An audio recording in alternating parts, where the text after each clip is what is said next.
Today, the focus will be again on future science, like also in our first meetup.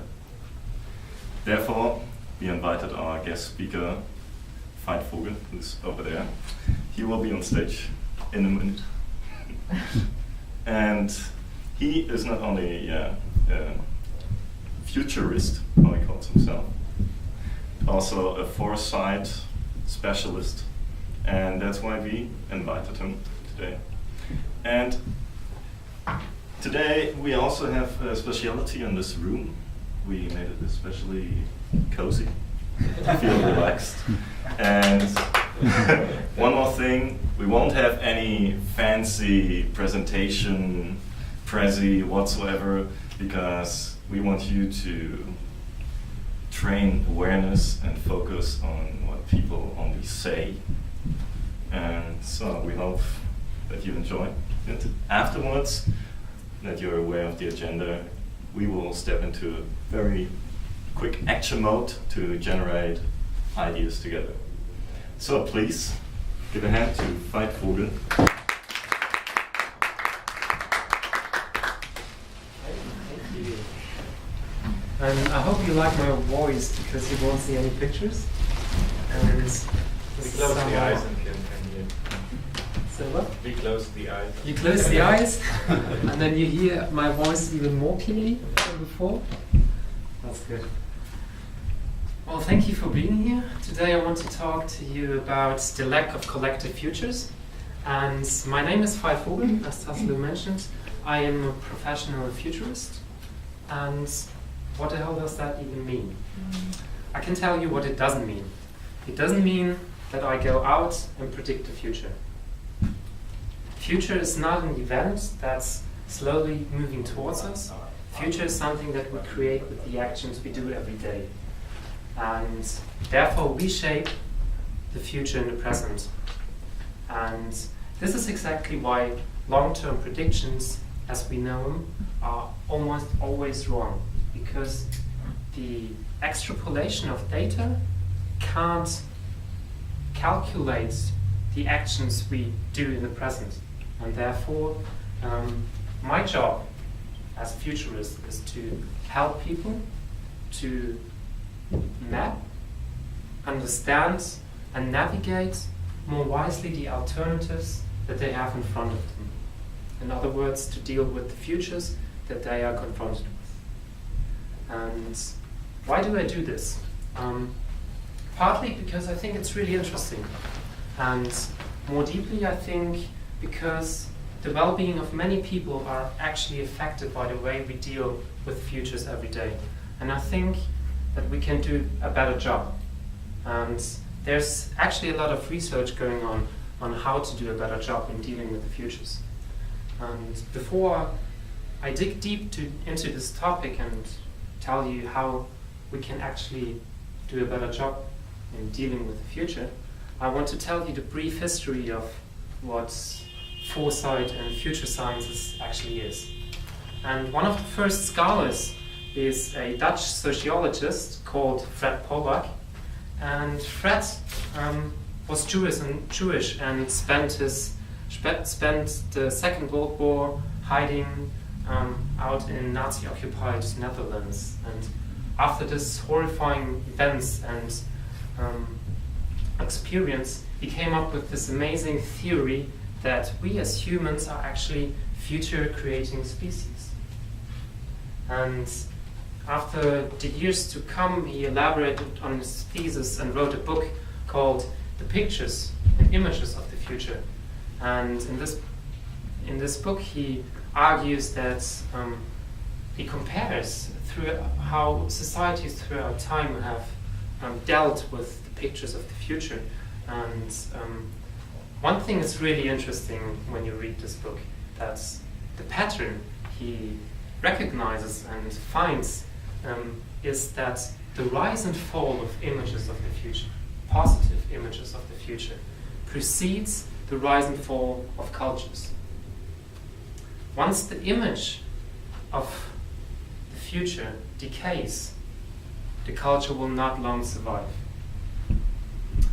To frame this in different words, our collective ability to realize a positive future depends on our collective ability to imagine it. When you really think about it, it's not really hard to believe, right? If you take this to a smaller scale and compare it to, let's say, a company, it's really easy to understand.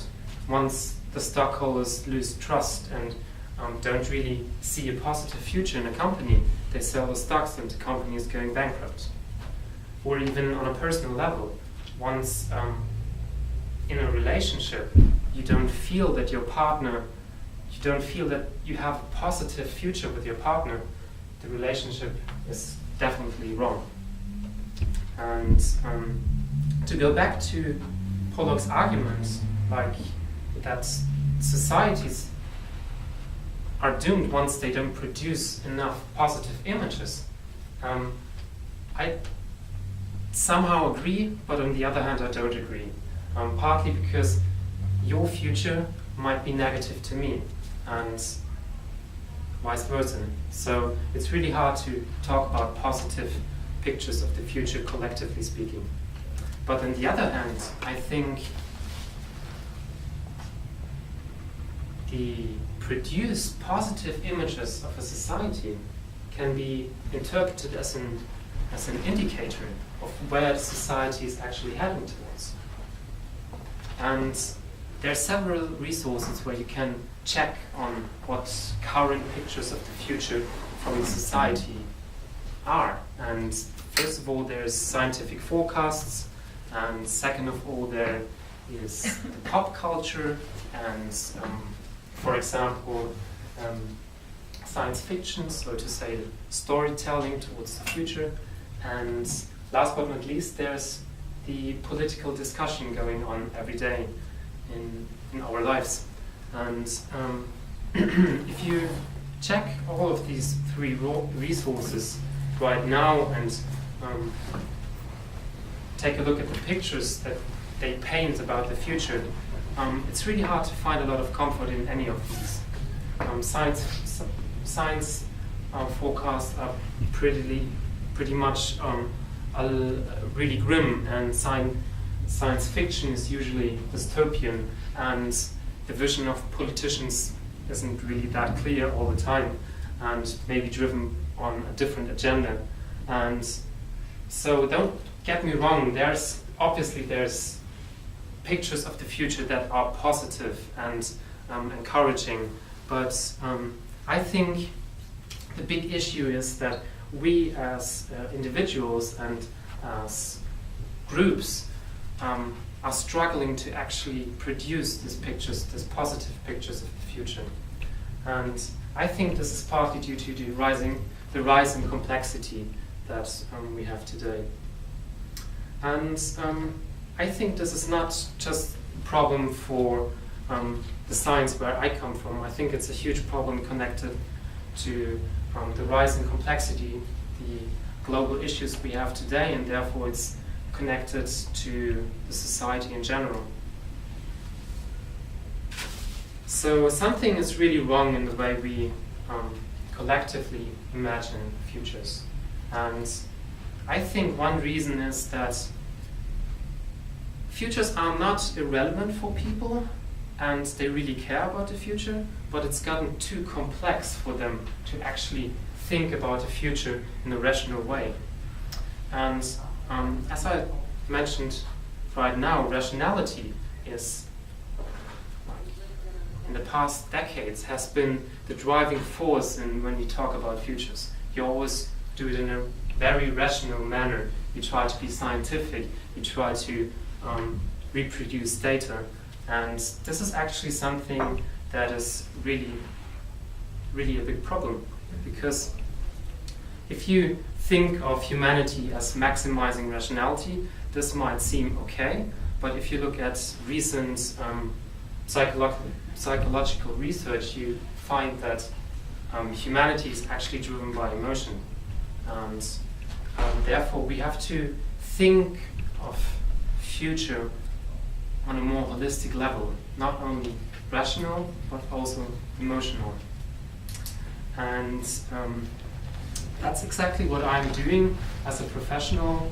I'm working on methods, on ways how to make the discussion about the future more participatory and more co-creatable and more tangible. So to say, we create experiments where you can try to live in different futures and find out yourself which future is actually worth living. And this is because I think futures done right is more than just selling you a future. It's enabling you to create a future you as an individual want to live in, but more importantly, you as a group, as a society want to live in. And the last thing I want to share with you today is 4 lessons that I've learned while enabling people to create their collective visions. And the first lesson I've learned is that there's no such thing as one future fits all. There are megatrends, and yes, those megatrends affect us all, but you can't use a megatrend and say that's my future. You have to always create a future which suits to your needs and adapts to your context. The second point is you have to make a safe space where you can have dangerous discussions. And this is because dangerous discussions is what future is all about. If you're not willing to have a dangerous discussion, if you're not willing to be unsettled by the future, you don't have to talk about it. Otherwise, everything will be just fine. And for these unsettling moments, you have to create a platform where everybody is able to participate and to talk and to play a role in the future. The third lesson I want to share with you is that you have to build dialogue platforms.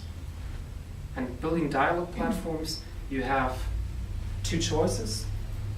The one choice is you do it old school. You build somehow a cathedral where one is talking, somehow like we're doing it here now. I'm talking, you are listening. But I recommend you do it more bazaar style. You have a lot of discussion going on.